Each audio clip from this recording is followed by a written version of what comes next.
Hello everyone, welcome to the Global Input App tutorial.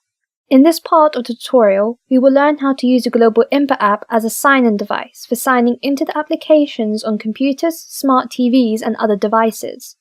Before drilling into the details, I would like to mention a little bit about the reason behind this solution. Perhaps you are already using a password manager on your smartphone to note down your credentials. So when you are logging into applications on your computer, you may take out your smartphone to find out what is your password for the application you are trying to sign into. And you may be running a two-factor authentication on your smartphone to verify the sign-in process. This operation can be extended to the idea of an ID card on your smartphone that you can use to authenticate yourself on the applications.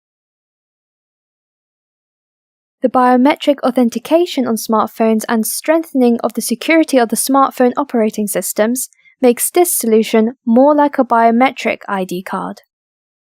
In other words, it works like a chain of trust. You identify yourself on your smartphone with a biometric authentication, and the smartphone passes the trust to the applications running on your computer. The Global Input App provides a portable encrypted storage on your smartphone and allows you to push credential information securely from the mobile app to the application you would like to sign into. There are multiple options of enabling applications to support the Global Input App. One of the options is to install the Chrome extension on your Chrome browser, so you can use the Global Input App on web applications and websites loaded on your browser. You can install it from the Chrome Store or from the source code in the GitHub repository. The easiest way is to install it from the Chrome Store. To do this, go to the Chrome Store and search for the Global Input App. Click on the Add to Chrome button in the Global Input App section. Then, click on the Add Extension button on the dialog box to confirm to install it. This will add a Global Input App icon on the top bar of your browser. Now you can sign in on websites loaded on your browser using your Global Input App. If you are already on a website that you need to sign into, you need to refresh the page after installing the Global Input App extension. Let's say you need to sign into the Jira in your workplace. When you have loaded the login page, you can click on the Global Input App icon on the top of your Chrome browser. Here you will see the Connect to Mobile button in the extension window. When you click on it, the extension will be activated and your QR code will be displayed inside the window. Now you can run the Global Input App on your smartphone and switch to the Scan tab to scan the QR code. When you scan the QR code, the mobile app obtains the necessary information to establish the end-to-end encrypted communication with the extension and displays a sign-in form.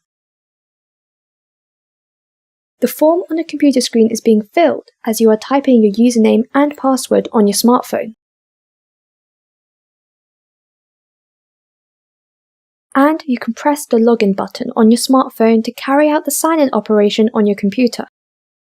At the end of the session, the mobile app presents you with an option of saving the content you have typed in for future use. Press the Save button to save the login credential securely into your smartphone. Now, let's log out and log in again.